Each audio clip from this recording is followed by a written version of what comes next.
Dobar dan, dobrodošli u treću epizodu prve sezone FENIKS podkasta. Ja sam Stevan Filipović.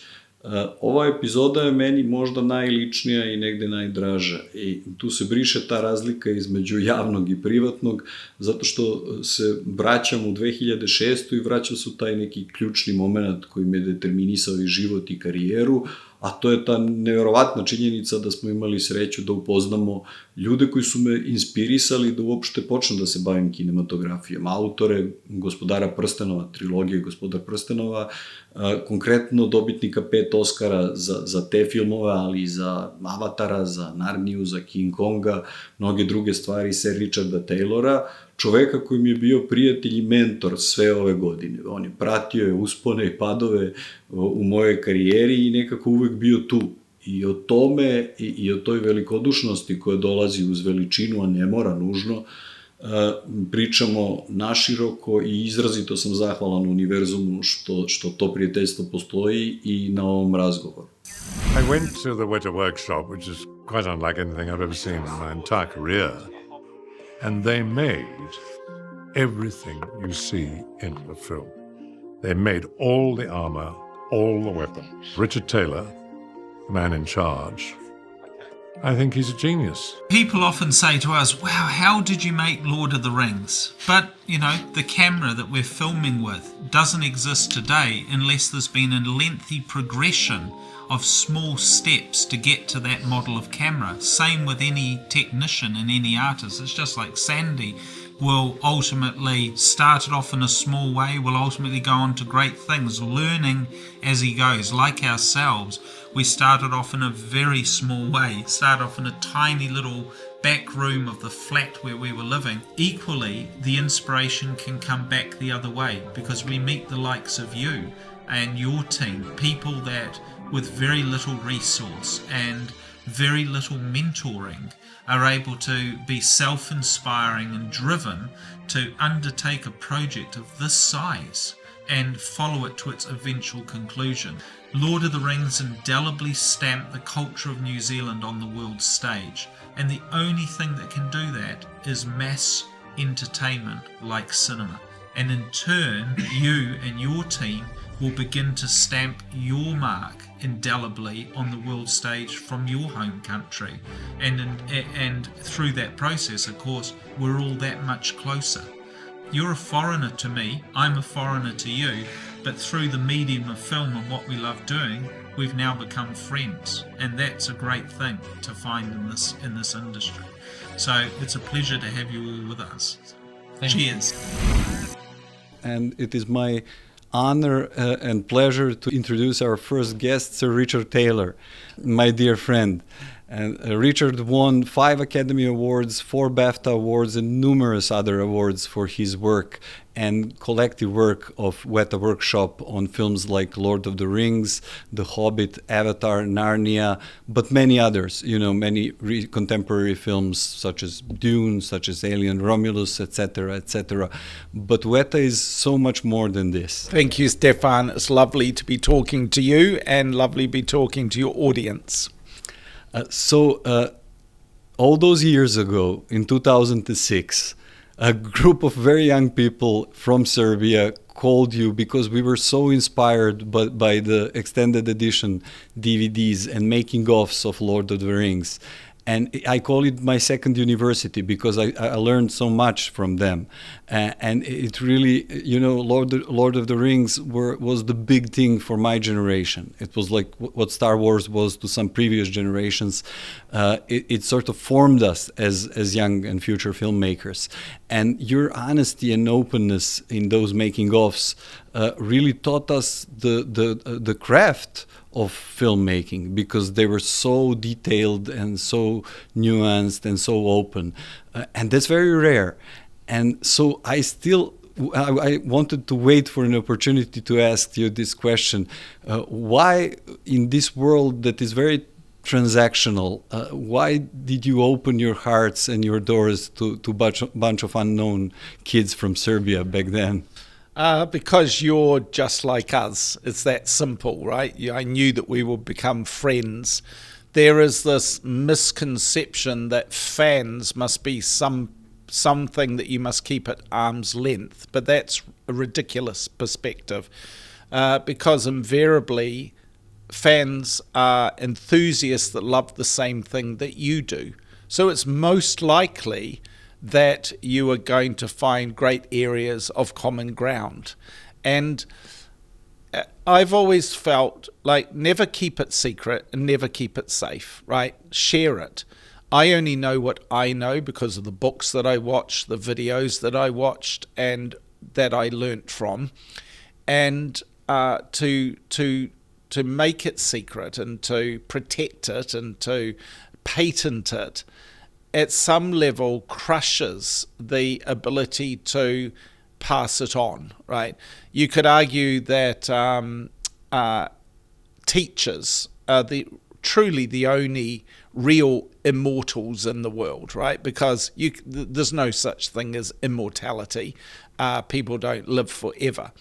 But the knowledge that one might have as a teacher can be passed into another generation and then passed again by that generation into the next generation. And I don't seek immortality by any means, but I'd like to think that the things that we have learned can help other people, right? It's why we've built the tourist attractions that we have Unleashed in Auckland. We literally demystify the way that we do it, because so many young kids perceive that it's too difficult. I can't possibly do what those people do. You're a glowing example of someone that believed that they could do it and now does it as good as anyone can do it, right? You're a brilliant filmmaker, where when you were sitting on your bed at 18 watching those behind the scenes, you may have perceived that this was just too difficult and too complex. But by watching things like the behind the scenes and realizing that anything is really just one small step in front of the one that you've just taken, anything is possible. And it doesn't require massive amounts of money always. It can be done in a very modest, quiet, sincere way. And I've always felt that to share it is to pass it on. Where else are you going to seek these answers unless people of our generations and our knowledge is willing to share it? And that's how you came into our lives. That's beautiful and altruistic, and I'm sure it will mean to you these behind the scenes are being used as an educational tool right now. My students are watching it some decades and decades later, and they're still impressed by the artistry and craft and effort, but I think most of all passion you put into it. Well, I just interrupt for a moment. The most common thing I hear today from fans that come up to talk to me, I came to Middle Earth through the movies, or maybe through the books, and I love watching the movies, and we still watch them at Christmas once a year, but I continually watch the behind the scenes, right? People have found that the thing that stayed with them consistently is the behind the scenes more than the film, because the film introduced them to the love of making and creating. The human race was built to make things, and it's a great shame that so many people within the human race don't get to actually make something. By that I mean, like, we've just biologically grown to have these 10 tools at the ends of our arms. Our brain allows us to creatively imagine and visualize and construct things in our heads that we can then make. I've always thought that craftsmanship is the road markers laid by our ancestors through history that specifically denotes the journey that our specific culture has been on. Your culture, your bloodline, has laid into place over centuries a series of architectural, sculptural, fashionable pieces of craftsmanship that if you study them, you can better understand the evolution of you as a people. And it's been in the very DNA of humankind from the very beginning.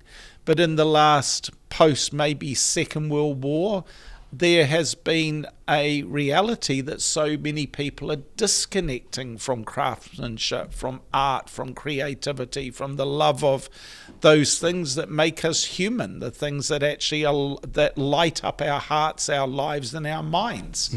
And by that you mean any act of creation? Any act of creation, any act. Like people go, oh, Lord of the Rings, it put New Zealand on the map. It didn't put New Zealand. We've always had an extremely good orchestra. We've had a national ballet. We have had opera. We have had contemporary dance. We've had incredible theatre. And we had a film industry that existed a long time before Lord of the Rings.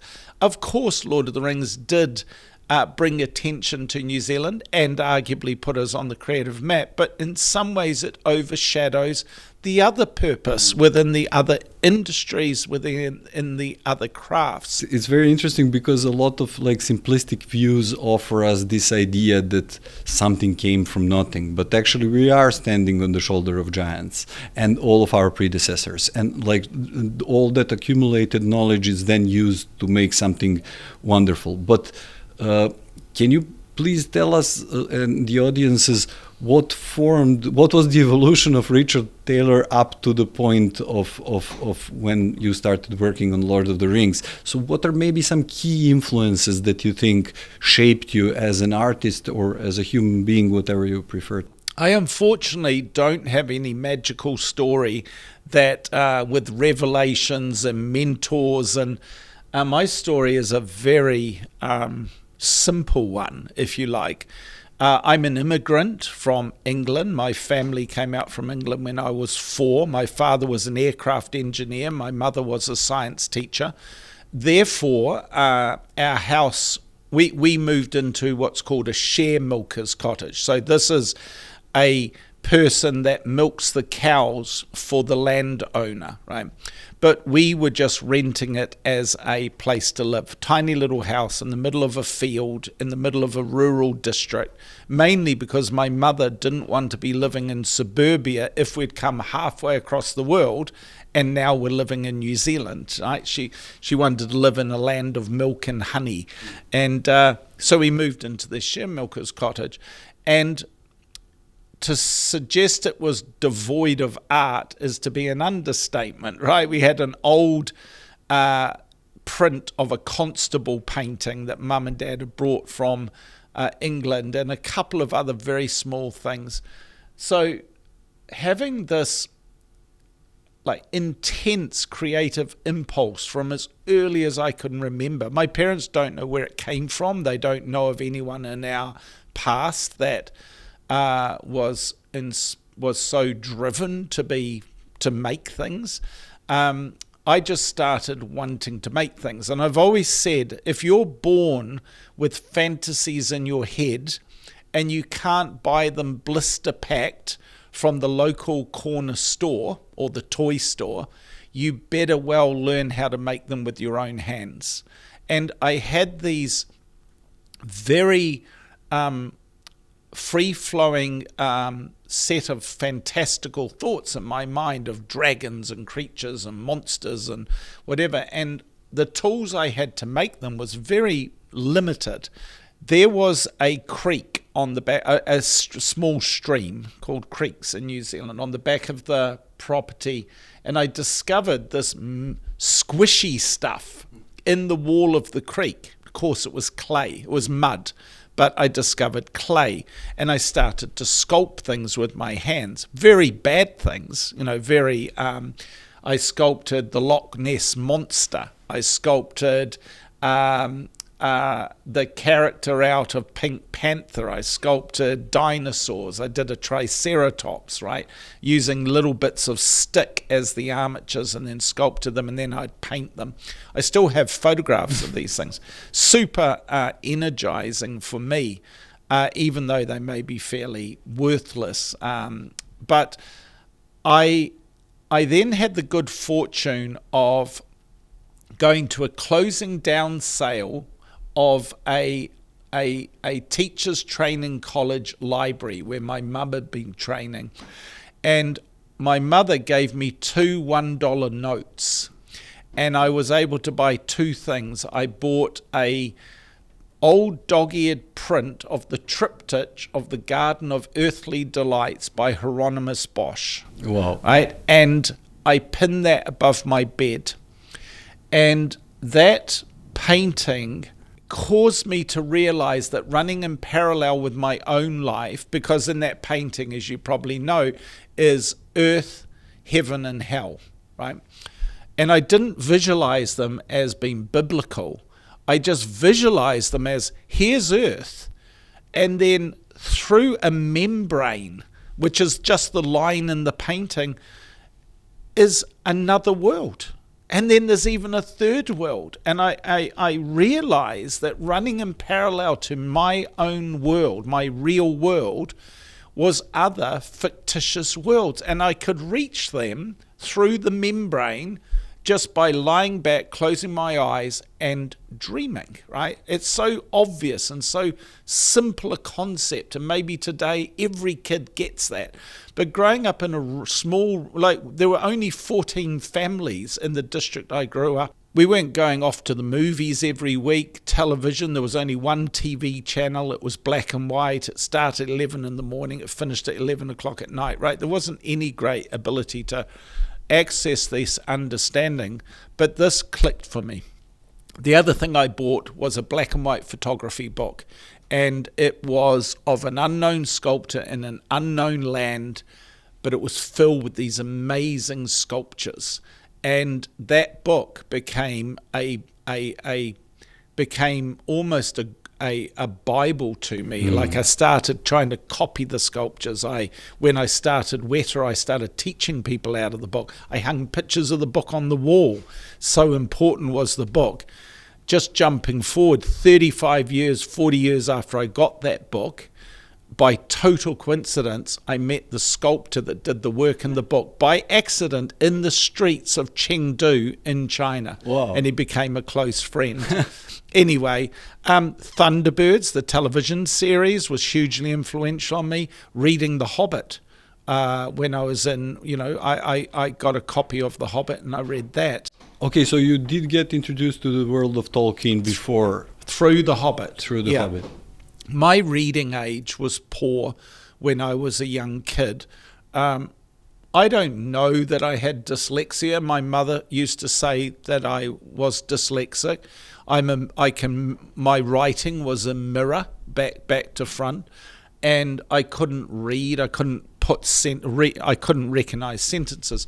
So Mum, being a teacher, identified this and allowed me to collect comics, and I started collecting 2000 AD comic.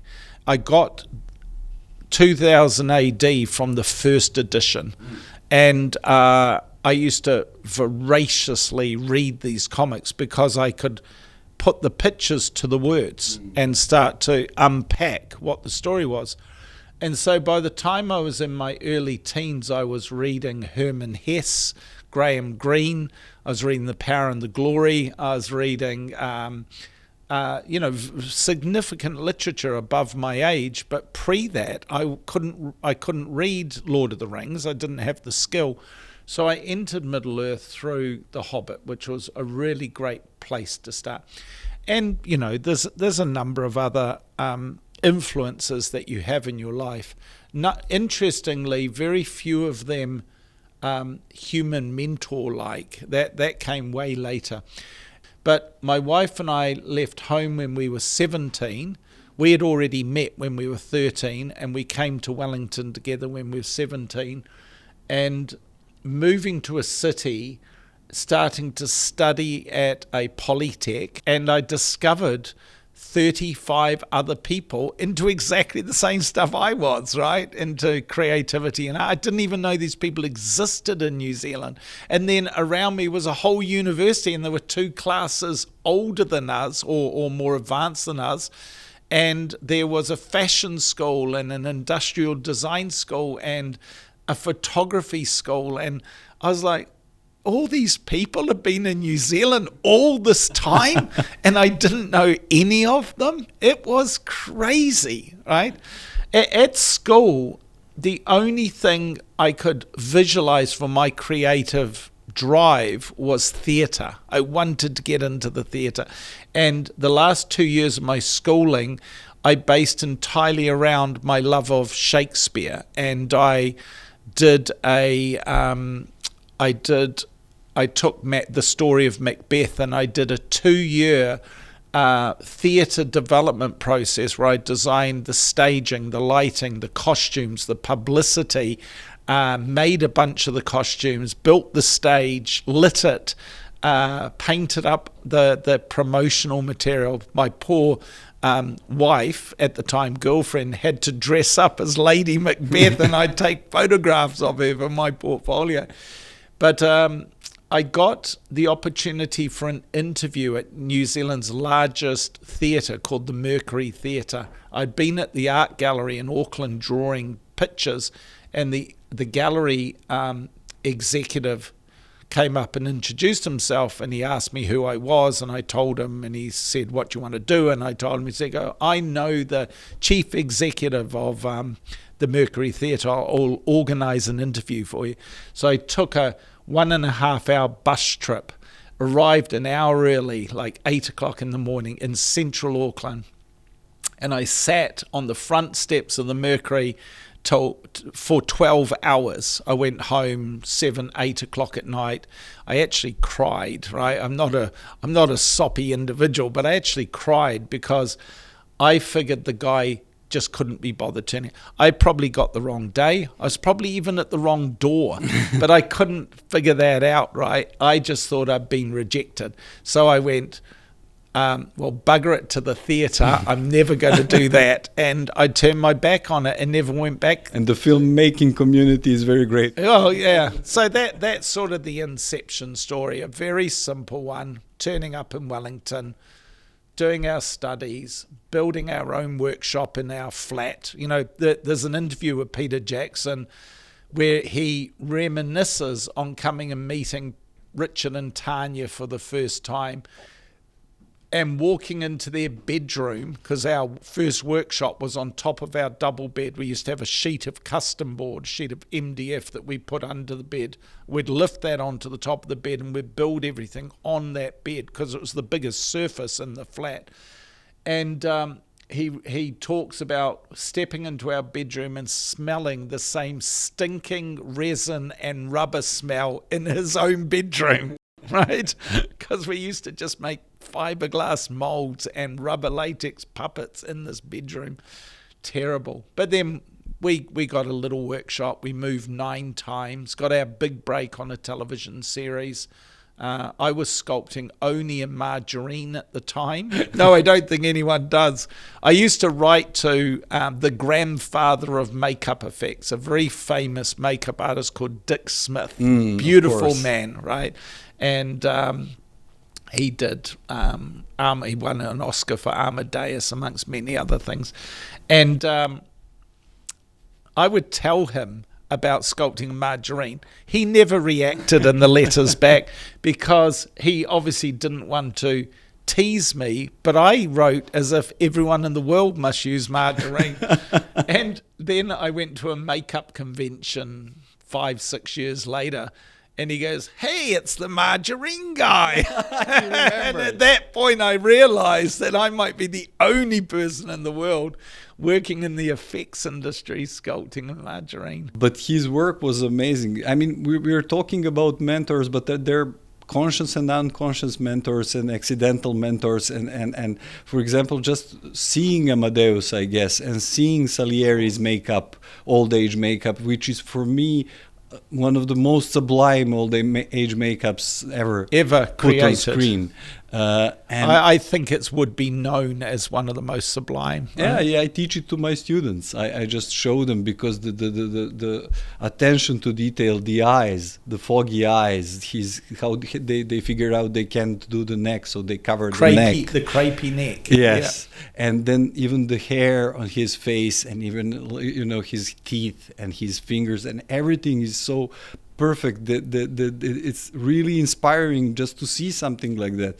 It must have been indistinguishable from magic, I guess. Yeah, well, for me it was. And he put out a course, the Dick Smith makeup course, and I purchased it. When we were fortunate enough to win the second Oscars, like the first, when we won the first time, Tanya and I really wanted to give something special to our team, right? You can put on a party, or you can buy some leather jackets or whatever. But none of that could really speak to the efforts of our team in achieving what they achieved. So secretly, we made contact with Ray Harryhausen and his wife Diane. I don't know if I've ever even told you this story. No. Okay, so the father of stop motion. Yeah, the father of stop motion. The grandfather of stop motion, and the person he learnt from was Willis O'Brien, that did the original King Kong, along with a guy called Marcel Delgado, often forgotten in the story of stop animation.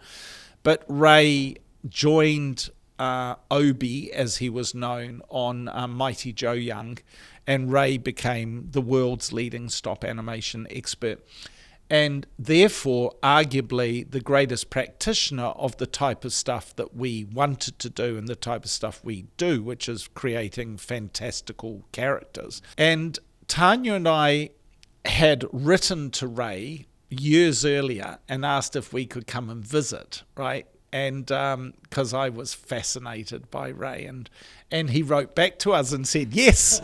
So we went on our big overseas trip to England, right? But we hit it off with him and his wife Diane, and we had the most beautiful day. We barely discussed the films that he had worked on, because there's almost nothing more he could tell you, because you can read it all, and I knew it all, and he could tell from the way I was talking that I knew a lot about what he had done.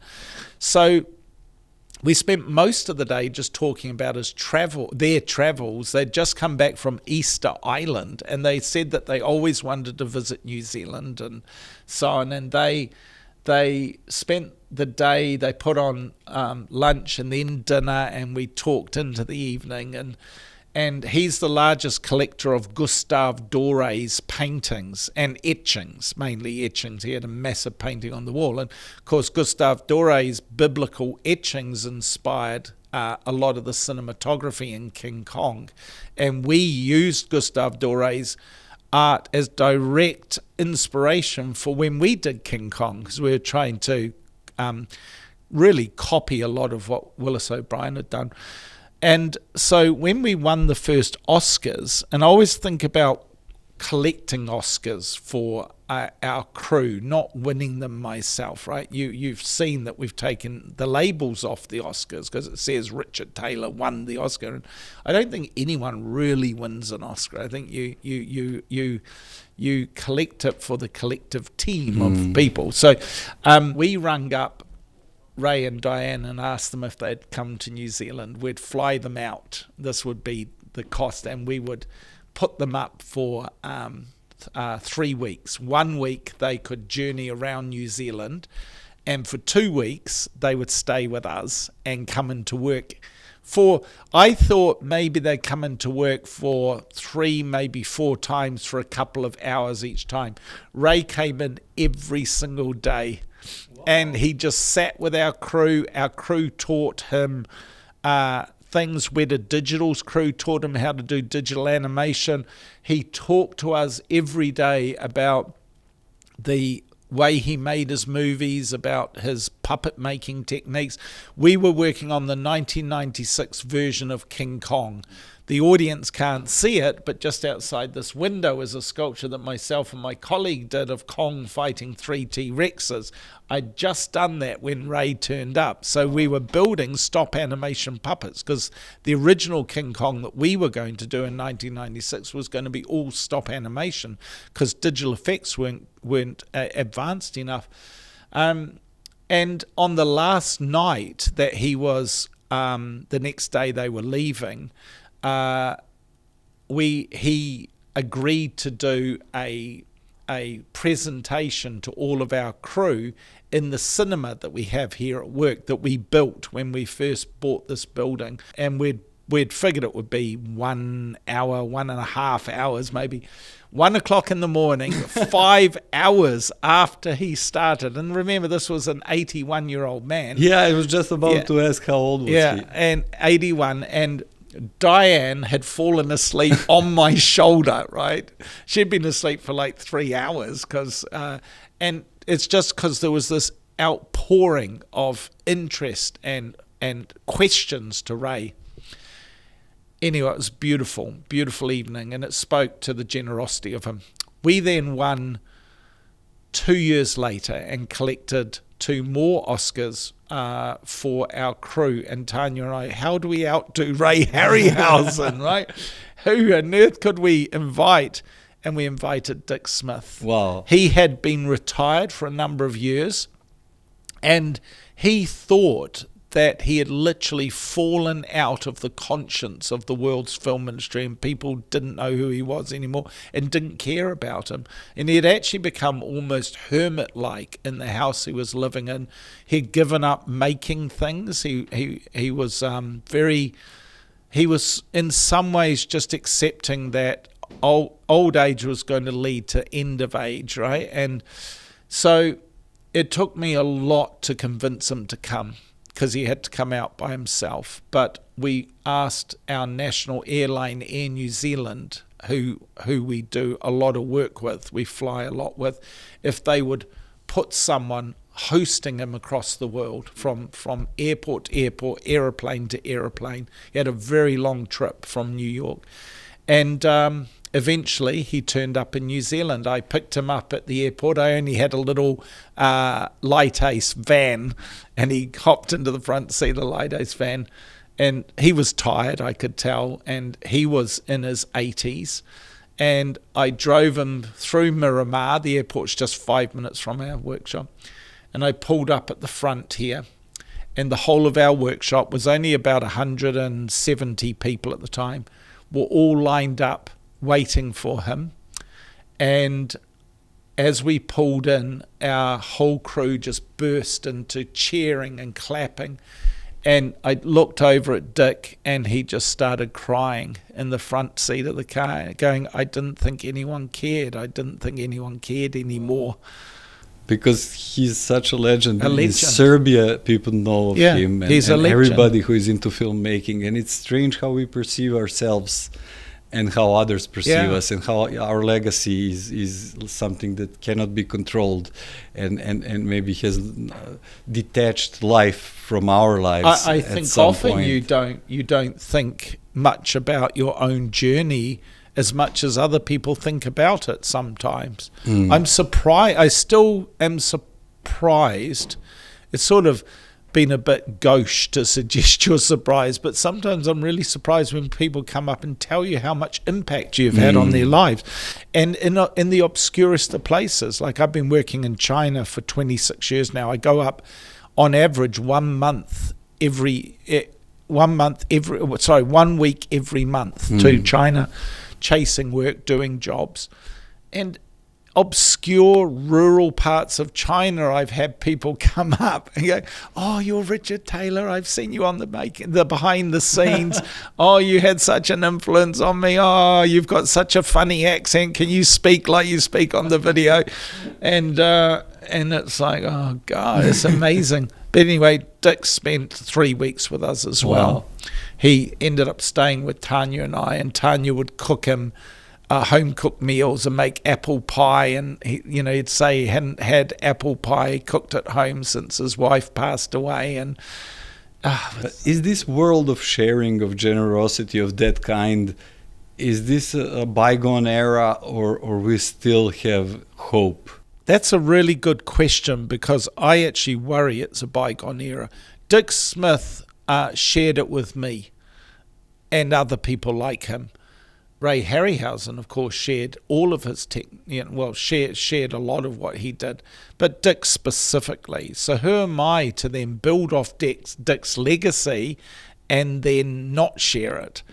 But yeah, this compunction to hide it and make it only your own, and I do worry about that. I do worry that it so significantly limits the lineage of knowledge that could be handed on. And our industry specifically is rife with it.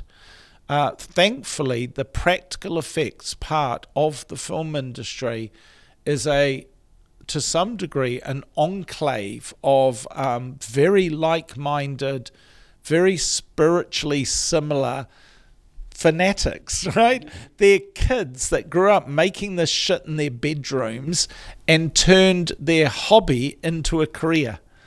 Now, interestingly, producers manipulate that or play to that by getting us to do things that are beyond what should be allowed in a work day and within a budget. That's what I always say, like our biggest secret, which is not a secret, is that we would do all of this for free. Yes, yes. They know that, right? They know that. They absolutely know that. A long time ago, early in my career, I came up with a realization and therefore a saying that I would share with our team. They'll only remember the consequences, never the circumstances, right? And the sort of the example I can draw of that, you'll get a producer, they'll phone you up on a Friday night at 7:00. Look, we just need something on screen, on set, on Monday morning. It doesn't matter if it's a paper bag with a smiley face drawn on it, just as long as we get something. Can you do that for us, Richard? That's the circumstance. The consequence, you turn up with a paper bag with a smiley face, right? Because there was no money, no time. And what the hell is this? I thought you were better than a paper bag and a smiley face, right? So you learn very, very quickly to always try and over-deliver, right? Always try and do something that irrelevant of the circumstance in which the producer has asked you to provide, you give a consequential outcome that you know will service the needs of the film. At the minimum, hopefully you can provide something that will over-exceed. We don't always achieve that, but we always try and achieve that. There is a reality, as you know so well as a filmmaker, where you cannot stand in front of every screen in the world as the movie plays that you've worked on, holding up a placard that says, "Please forgive us for the next 2 minutes. We had $5 and 10 minutes to make it." The audience don't care, right? The lighting guy just turned off the lights. Exactly. The audience just don't care. The audience want to know that they're seeing a quality product, irrelevant of the budget. I don't think a lot of people that go to movies today sit there going, well, this was only a $4 million movie, therefore I will forgive it for its technical sins. They look at it and perceive that it should have a similar quality to a $300 million movie. So I find you've always got to try and deliver beyond your own expectation if you can, to try and reach that mark. But speaking of overachieving, I mean, this was this mountain of a task. So you, by the time you got to make Lord of the Rings, both Tanya and you already had substantial careers, either in TV. That's very well. There were polite the of you. Frighteners. We've done Hercules and Xena. Okay, but you were in sort of one foot in the industry, and then there was like the most ambitious project ever conceived in the history of the world, film and cinema. I remember I was maybe 18 or 19. I was reading the book. I was really impressed, but I thought this could never work as a screenplay, even for the reasons of like writing. It was written more as a chronicle than as a screenplay, not as a drama. And then just adapting it is a huge amount of work, and let alone imagining it. Like that's taking the collective imaginations of hundreds of thousands, if not millions of people, and trying to make a film of it. So how did you approach this mountain? Yeah, well, first and foremost, of course, all tribute to Peter, Fran and Philippa, who were able to take the 3 massive tomes of literature that J.R.R. gifted to us all and create a screenplay out of it. And and then create a screenplay where the core fans of the world didn't scream murder, right? Because so much had to be cut out. Well, the fandom was not so toxic back then. There was no internet. It wasn't. Although we had a few people that were less than happy that the people that made Brain Dead and Meet the Feebles were going to be making Lord of the Rings. It's funny, because reflecting on it today, would you do it if you knew what you know today? You're exactly the same. Would you make the movie if you know how hard it's going to actually be? You probably wouldn't, right? If I was this age, no. When I was like younger, maybe I would. Exactly. So we were in our late 20s, early 30s, I guess. We had worked on television, commercials, TV shows, Peter's early films, other directors' early films. We'd done some American television, Hercules and Xena for 7 years, which I do still acknowledge today was the training ground for us. Fast turnaround television is an amazing training ground. And Peter very kindly gave us the choice of which departments we could, or not the choice of, we could obviously not do the art department, we couldn't do the costuming department, we could, right? But there were a specific set of departments that complemented what we were doing. Firstly, design. Now, not design of the whole movie, but design of the departments we'd ultimately look after. And we had 5 extraordinary, very young, but extraordinary designers already working with us. 2 of them were incredible Tolkien aficionados by total coincidence. It just happened that they were deeply read into the lore of Tolkien. But that's what you were saying, how similar we are as a group of people interested. Isn't it bizarre that walking right past the window there is Jamie Bess Warwick, who is one of those 5 people. he was the sculptor. I'll talk about him in a moment. And then we looked after armour, weapons, creatures, miniatures, special makeup effects and prosthetics, and built some props. There was an amazing props making division, so I don't want to take away what they did, but we did a bunch of props as well. So it was a huge list of things. We broke down the scripts to the last buckle and belt, right, to the last item, because we had to budget it. If we got the budget out by 5%, we would have lost our shirts. It would have been we'd be done for. So we had to hit it on the budget that we were given, even though the budget we first put in, which is the budget that held, was for a $110 million production. The budget overall climbed to $360 million. And other than the pickups of the third film, we were actually held to that original budget that we put in. Wow. Amazing, eh? I've not talked about that before. It's interesting. I've never thought to speak of that, but that's the reality. We got more budget for the pickups of the third film, but so there's all sorts of corny things you can say. I've used a really bad metaphor, which is you teeter to the edge of a cliff, and it would be very easy to step back and just say, oh, hire someone else to do this. Or hire someone to look after one of these departments, choosing to look after 5 departments, right, on some of the largest and most complex movies ever made. Some people would say was madness. But when you're at that age and you're as ignorant as we were, or as unknowing of what laid ahead as we were able to project a little bit of it, maybe a lot of it, but not all of it, because no one had ever done it before. No one could project it out. To what I just said, it went from 110 million to 360 million. It shows you it was out by 2/3 for even the people that were planning it and doing it, right?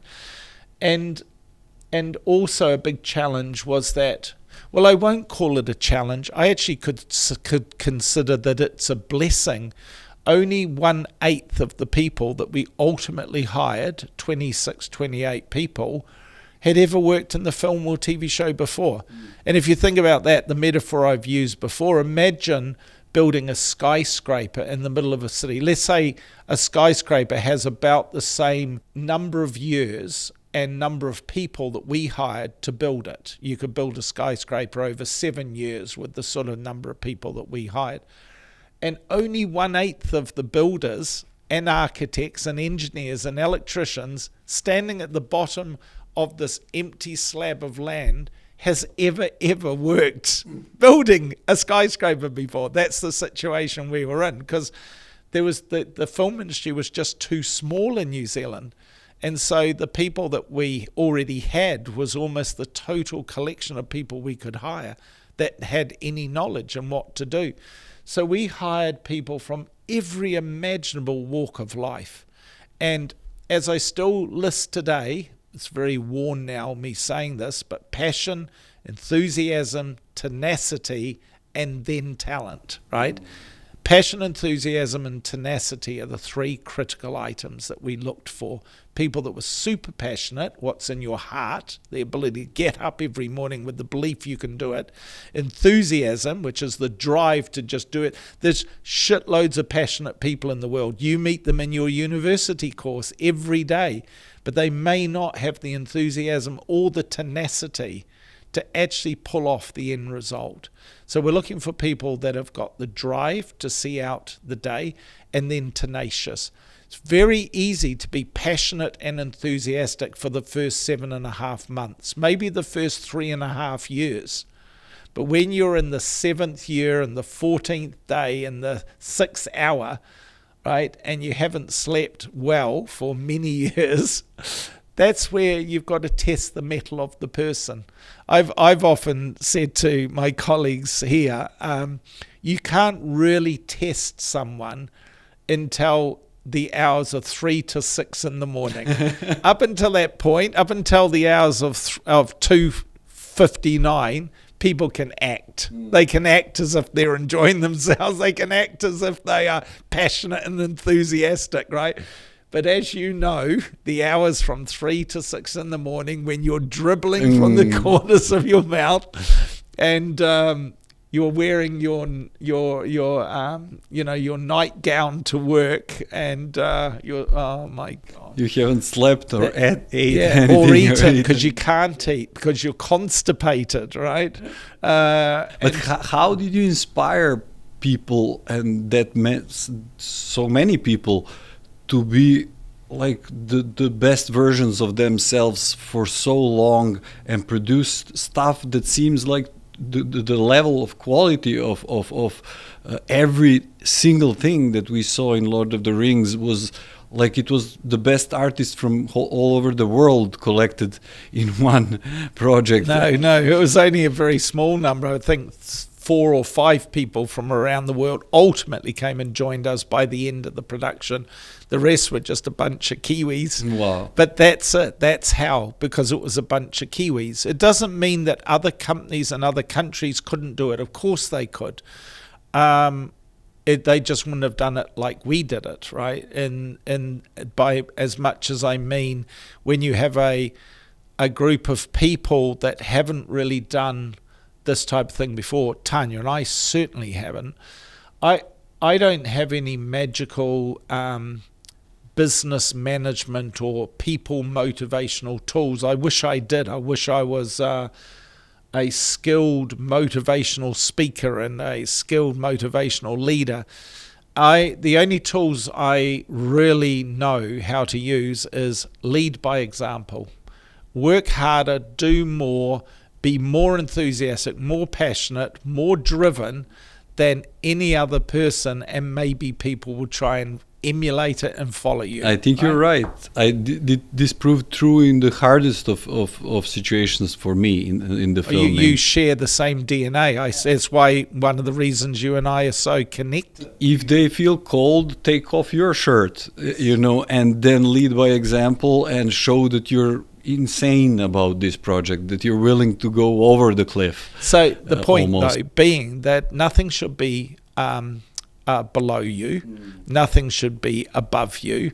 And One of treat my most people as equals. and treat everyone as equal. Like I know Frank, our janitor, our cleaner, as well as I know one of the technicians on the floor, because I stop and chat to Frank.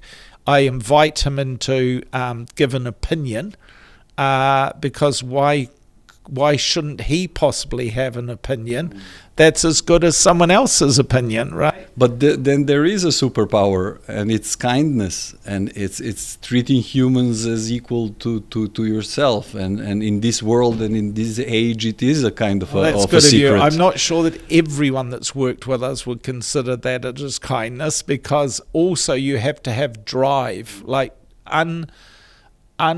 like if you've got the goal in sight, and others may not fully understand that goal, it doesn't mean that they don't desire a goal.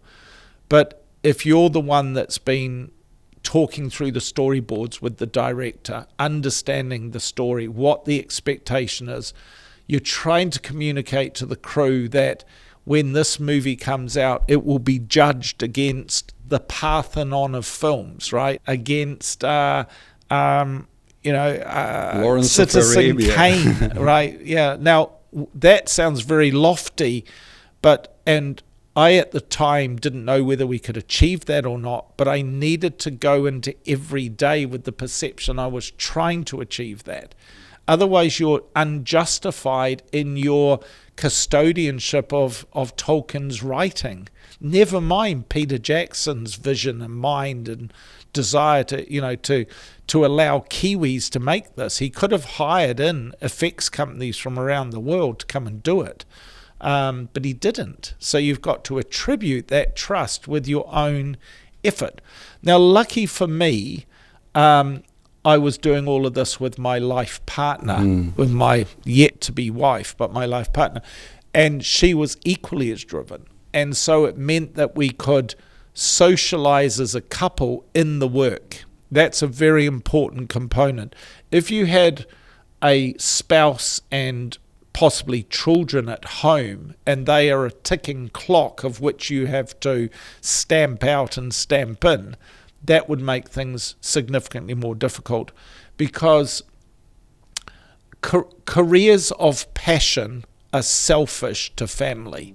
Hobbies are selfish to family, much more so, because at least in a career of passion, you're making something that they benefit from, which is money, right? A hobby is only benefiting in many ways your own self-fulfillment.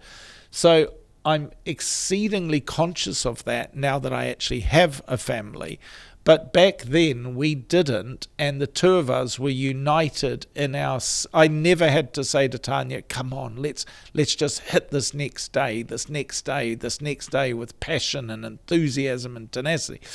I would never even known how to use... I probably didn't even know what the word tenacity meant back then, but she'd be up and at the car at the same time I would be, ready to go, wide-eyed, even if it may have been, the day hasn't even broken. It's just, just because we're working on Lord of the Rings, and there's no magic to it, I don't think. You're only as good as the people around you, of course. Two individuals can work as hard as they can and do the most passionate resolve as you can. But if you don't have a large group of people around you sharing and desiring alongside you, you can't do barely anything. So it is the 158 amazing, mostly Kiwis, 4 Dutch people, a couple of Americans, a couple of Australians. Alan Lee, John Howe. Well, Alan Lee and John Howe, I don't put them in our crew because it would be disingenuous to them. I wish I could. Alan Lee and John Howe were not hired by Tanya and I. They were hired by Peter, and through a genius stroke of vision, right, that Peter thought to hire them. And although they worked in our design studio, in our workshop for a long time, and we considered them part of our crew, and they had lunch with us, and we hung out with them every day, and we went to their place for dinner and so on, it would be inappropriate to claim them as our own. But having those two people, now that you mention them, walk into our lives was spiritually, I don't use the word spiritual very often, because I just find it like, I find it a little overused as a word, and do you really have a spiritual moment in your life? But there are a couple of things. One I mentioned earlier, and Ellen and John was definitely a spiritual connection somehow, just having them in our presence. For audiences who might not know, they're the original illustrators of Tolkien's work. Alan Lee was the original illustrator of Tolkien's books. He did the great illustrated watercolor edition. Brian Froud, I actually took off my Labyrinth t-shirt to wear a WETA t-shirt on my assistant's insistence because she felt I should fly the colours. But I put on a Labyrinth t-shirt this morning, being such a fan of Dark Crystal and Labyrinth, both of those designed by Brian Froud. And he also became a friend years later, met him at a convention. And I bought the book by Alan Lee and Brian Froud called Fairies, and it's a famous art book today, much coveted. And I took this thing home and I read it cover to cover, and I tried to copy the pictures out of the book. And this book was really important to me. Brought it to Wellington. I stuck the little certificate for winning in the front cover. And then 20 years after I won the book or whatever it was, Alan Lee walks into our lives. Oh my God, I couldn't believe it. And he's such a gentleman and such a sweet, kind-hearted, beautiful person. And everything that you hope that one of your heroes is going to be lives up to it. Well, that's the same feeling I got with you. Because, Richard Taylor was some mythological creature for me, and that's why I say I really do consider you a mentor.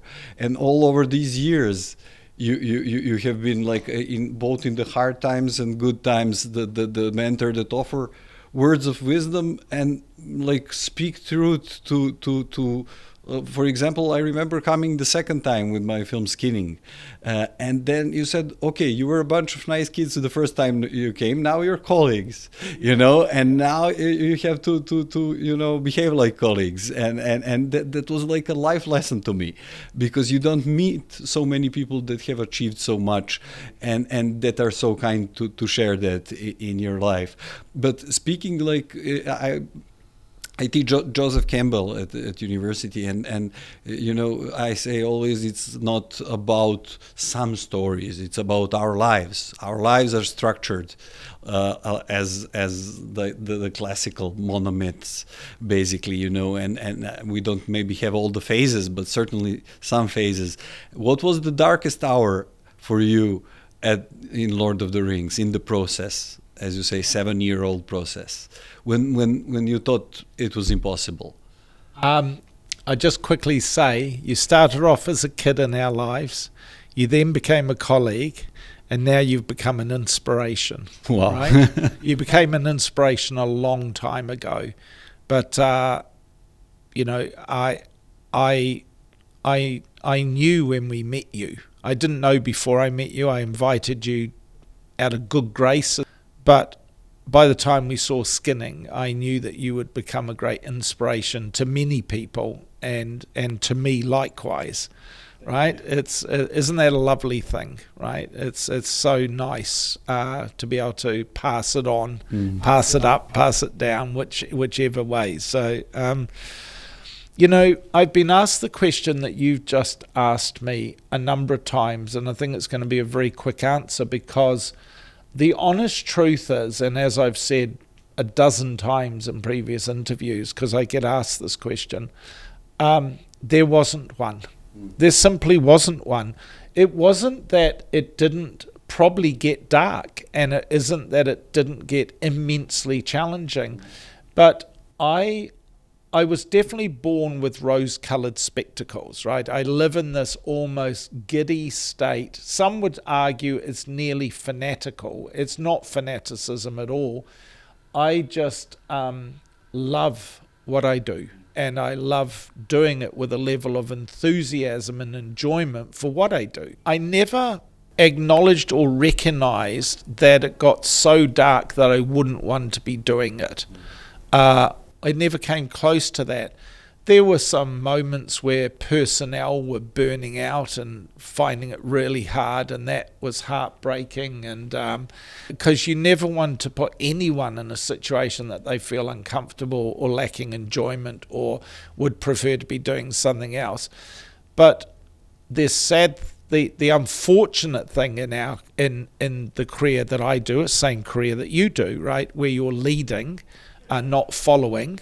I'm following a producer, director, writer team, but I'm leading a creator team, and you have to be. You need unbelievably skilled tools, which I didn't have back then. I could arguably say I don't have entirely now, where every problem looks like a nail and you're a hammer, because you just got to get it done. Even if someone is going, I can't work any more hours, I'm emotionally drained, I'm broken by the experience, but we haven't finished, and we still need to finish because we can't deliver something 8/10 finished. So you got to drive and drive and drive. But probably it's not the darkest moments, but if I were to reflect as you're asking me to give you an answer, those are probably the things I found the saddest and the hardest, because I would love to have just said, take a break, take a month off, just don't care about it. I'll look after it, or we'll look after it. But when you've got a crew where there's only one expert in one thing that you do and another expert at the next thing you do, and there's not large collectives of people that can do anything, it's very limiting to be able to give people the freedom to choose and the flexibility, especially back then. So what was the moment when you realized that you actually made something that's going to be the lasting part of world's cultural heritage? There was a moment. Yeah, I know exactly the moment. It was an incredible moment in my life, probably one of the most powerful moments in my life. New Line, the studio, realized that they had to get the press on board. I'm assuming this is one of the primary reasons this happened, because there was a lot of negativity in the press about how could this group of filmmakers in New Zealand possibly make something, and a lot of it had been kept very secret and very careful in what was allowed out, right? And Peter very cleverly allowed a couple of fan groups, Harry Knowles from Ain't It Cool News and the One Ring person that was down here looking through gaps in the hedge and things like that. But for the most part, therefore, the secrecy was driving the world press mad. And New Line decided to present 20 minutes of the movie at the Cannes Film Festival. And that 20 minutes would be accompanied by a big party on the top of the hill in a castle, now very famous party. And there would be a press junket, both in the castle and in hotels around the Croisette. And we, Tanya and I, were very fortunately invited to go. And we got to go with the actors, and Peter and Fran and Philippa and Barry, the producer, Mark Ordesky, and we got to be part of this incredible junket. And I had been to Cannes before. I'd been there for Meet the Feebles, and had I been there for Meet the Feebles? No, Brain Dead. It was Brain Dead I'd been there for. So I sort of knew what Calm was about a little bit. But we turned up. When we first went to Calm for Brain Dead, we stayed at a campsite in our combi van, 1.5 hours walk outside of Calm, and walked in every day and walked home at night, right, to our combi van. And Tanya and I would put the publicity banners and the flyers under windscreen wipers up and down the Croisette every day preceding the screenings of Brain Dead. And Peter was staying in a little pension, a little apartment back from Cairn, and we went and sat on his bed one day and he read us the script for Heavenly Creatures, his next movie. And it was really rinky-dink, and it was really simple, and it was great, and it was a dream, and it was amazing. This time we were put up in the Carlton Hotel because they're putting the actors up in the Carlton Hotel, and I guess they just went, well, we'll chuck these, Tanya and Richard, these two Kiwis, and we did some interviews with press.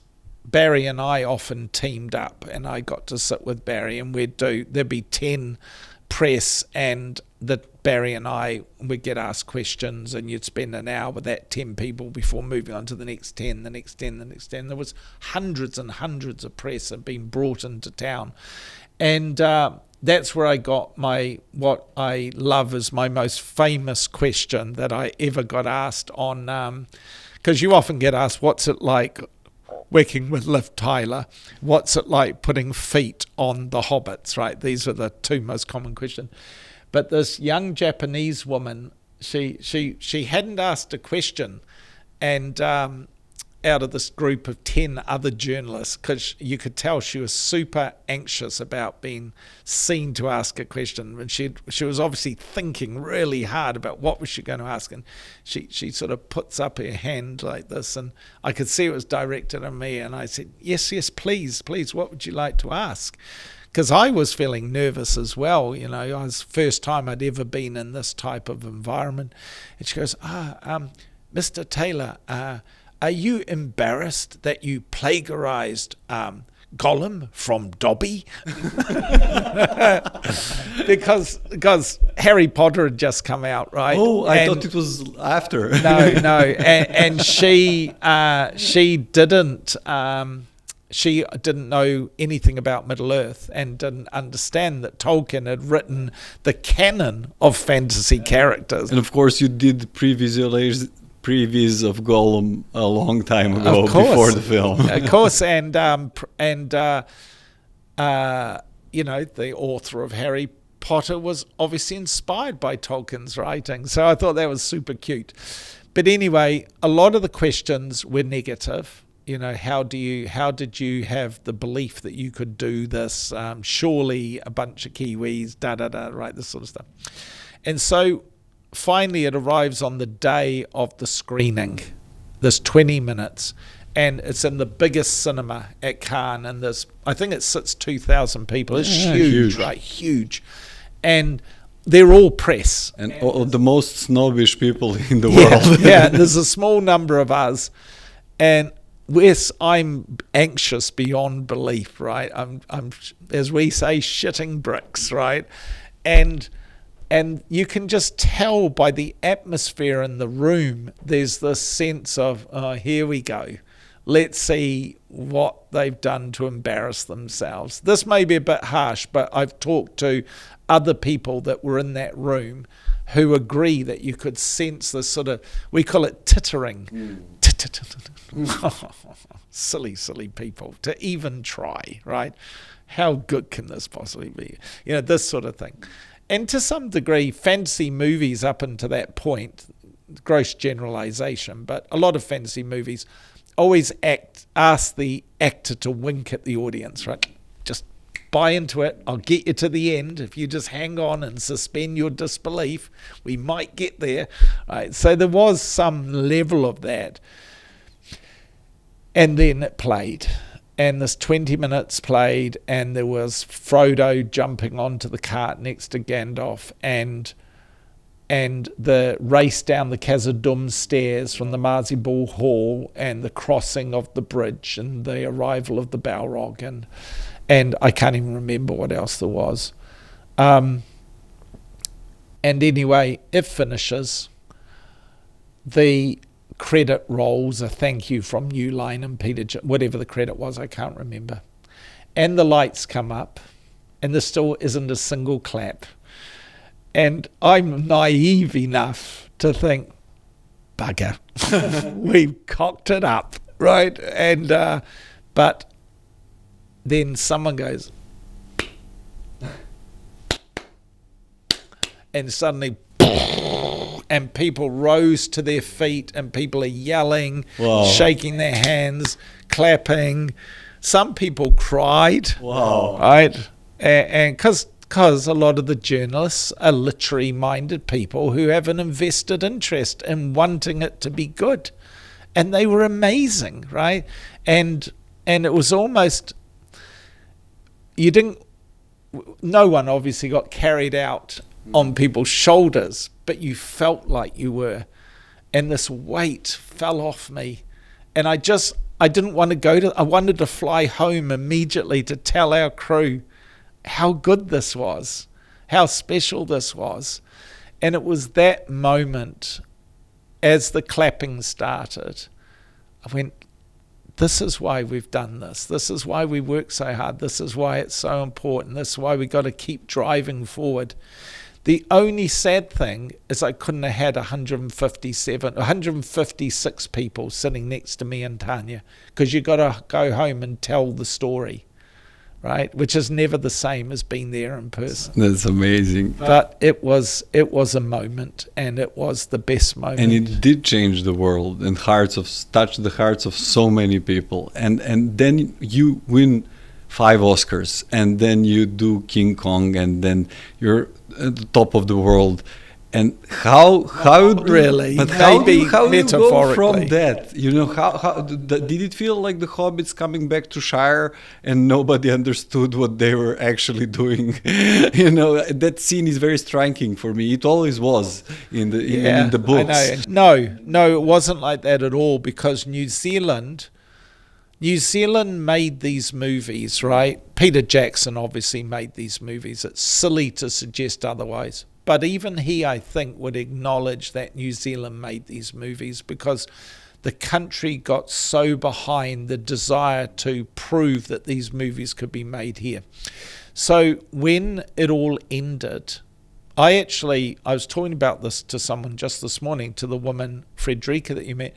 I fell into a deep funk. I'm not someone that does that. Like I stay very, to use an American term, peppy, right? I stay very buoyant. I'm often the person that's lifting others through something and lifting my family through something. But I fell into this, it wasn't depression, but it was definitely a funk, this very blue period in my life where I just desperately wanted to be back in Middle Earth. I was craving it. I didn't want it to finish. Everyone was celebrating that 7.5 years were done, and we went to the end of production party, and everyone was happy, and I was just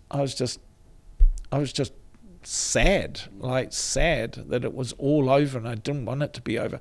But saying that, the New Zealand public were amazing in the celebration of what had been achieved, almost irrelevant of the premieres that we went to, which were incredible, right? The famous premiere in Wellington with the red carpet, and incredible. But it was bigger than that. It was just the sense that this thing had been made in our country by a New Zealander, Peter Jackson, and by this group of people and by the country. So that made you very buoyant about the thought. And I'm never one to rest on what I've done before, rest on your laurels. It's amazing. Like when I visited here with skinning, I think, or maybe a year after, I asked you, okay, now you have like all these Oscars and that's it. Like you're going to get jobs, and you said no. You know, it's a hustle and it goes on, and you have to fight hard. So what was the after? And now when I come here in 2024, WETA is huge. It branched out to incredible places, some of which we cannot even talk about yet. But how did you manage to get inspiration and to realize where do you need to go? People call us empire builders. We run 7 businesses under WETA Workshop. We're not WETA Digital. Tanya and I sold out of WETA Digital over a decade ago. WETA Workshop, we wanted to put our focus into WETA Workshop primarily because this is where our heart is. This is the love of making and creating. But we knew a long time ago, coming out of the back end of Lord of the Rings, in fact, that we couldn't retain our team that had grown up around us, the people that we wanted to retain and that wanted to stay with us. Talked about Jamie walking past the window just before. He's been with us 26 years. And we've got 15 people celebrate their 25th year with us this year, right? We couldn't sustain that group of people if we'd just stayed as a model making firm. So we had to expand. We had to, not expand's the wrong word, we had to move into new areas. The stuff on the walls around you is our collectibles business. This is the first thing that we did. Then we opened a retail store. Then we opened our first tourism offering. Then we opened our game division. And did all the major Hollywood films in recent history. We've done, we've worked on, I think, 160 productions from now. Thor to Dune. Yeah, Thor to Dune, yeah, Narnие. Like what pulled me out of the funk of Lord of the Rings was Andrew Adamson, who I actually had breakfast with this morning, weirdly, phoning me up and saying, hey, Richard, will you come up to LA? I want to talk to you about something. So I got on a plane, flew to LA, and went to a cafe near where he lived at the time in LA. I walked in, sat down, he goes, how would you like to work on Lion, the Witch and the Wardrobe? And the Narnие Chronicles was some of my favourite books. The Horse and His Boy being my favourite of the Narnие Chronicles. And that snapped like instantaneous, bam! My mind was into another piece of British literature and another world and totally different to Tolkien, and spent, a number of years working in that. Opening Unleashed in Auckland, which is our own location-based experience where we had to borrow a lot of money from the bank and spent years developing it and then finally building it. People say it's a walk through my brain, but when people visit, they get to understand very intimately why we do this, how we do it, what we're doing, right? And many people go away inspired to go and try and do it themselves. And there is still this smile on your face. And there's still this level of joy and energy. Utter joy and utter, well, not so much energy. I'm 59 years old now. Way fatter, way older, but still as inspired. Still can't wait to get here in the morning. As you saw, we're building robots now off the back of our animatronics work.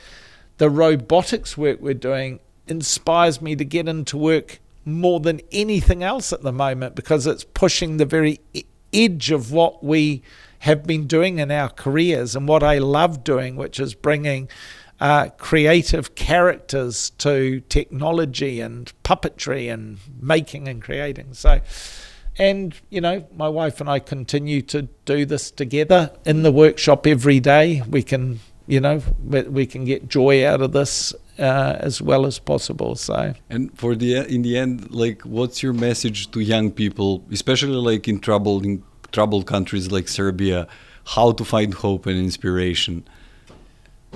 Obviously, everything is possible. Yeah, in some ways, it's almost inappropriate for me to offer advice to people from a world I can't I can possibly understand it, but I can't fully appreciate it. So it would be at some level a fragile advice.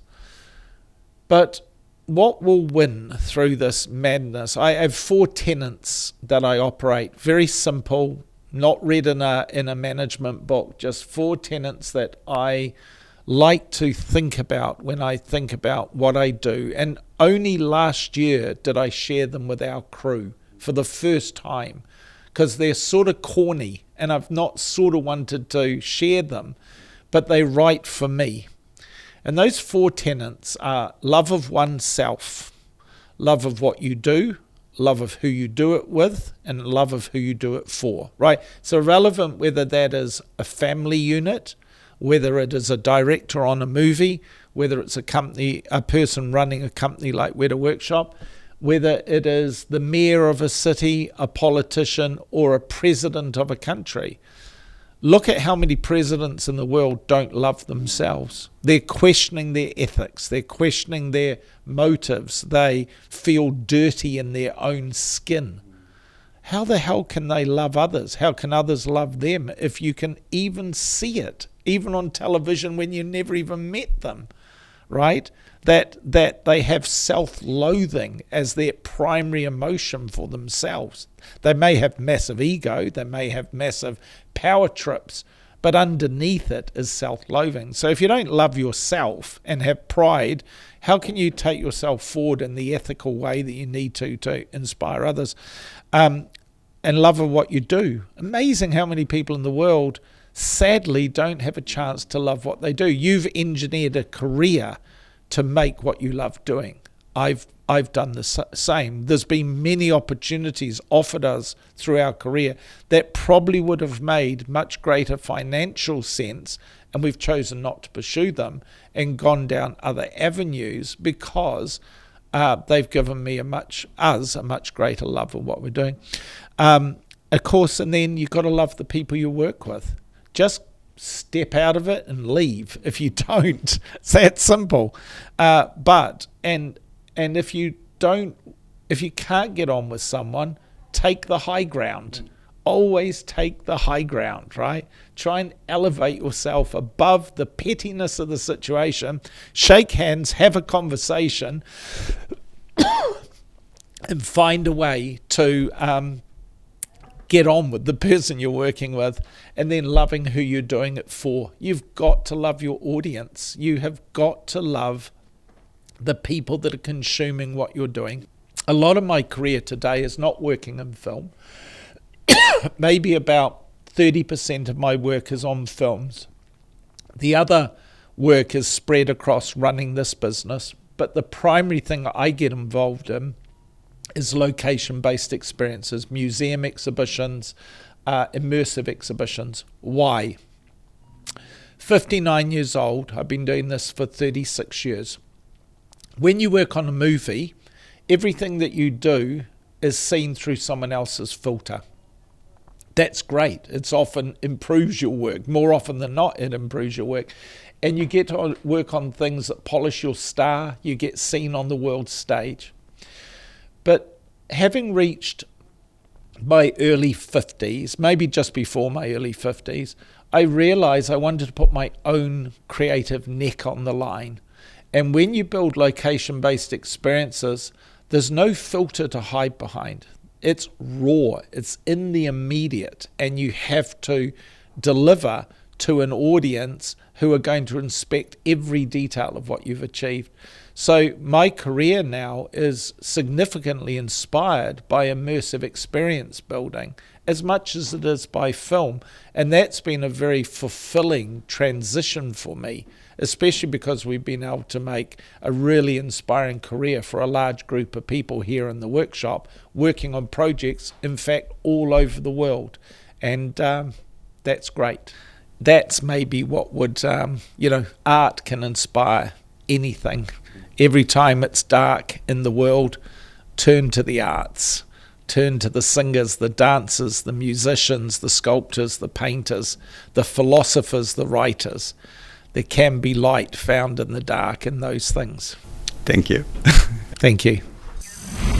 Bio je ovo se Ričard Tejlor. Mislim da je sve manje više rečeno. Ono s čemu se nadam posle ovog razgovora koji je meni bio i emotivan i divan i svih tih godina zapravo koliko taj odnos evoluira i postoji, da će se naći neko u publici iz sledeće generacije kome će ovo da otvori oči u smislu da granice zaista ne postoje, da živimo u svetu gde je moguće doći u kontakt i nekako uspostaviti saradnju i odnos sa ljudima koji su vas inspirisali da počnete da se bavite tim poslom. Ako takvi ljudi postoje, lepo bi bilo da postoje, nekad ćete se razočarati, a nekad ćete naleteti na ljude poput se Ričarda i dobiti nešto što zapravo ne može da se kvantifikuje ili ne može do kraja nužno da se izrazi ni rečima, ali mislim da može iz sume onoga o čemu smo pričali i svih tema kojima smo se doticali i njegovog odnosa prema njegovim mentorima možda najviše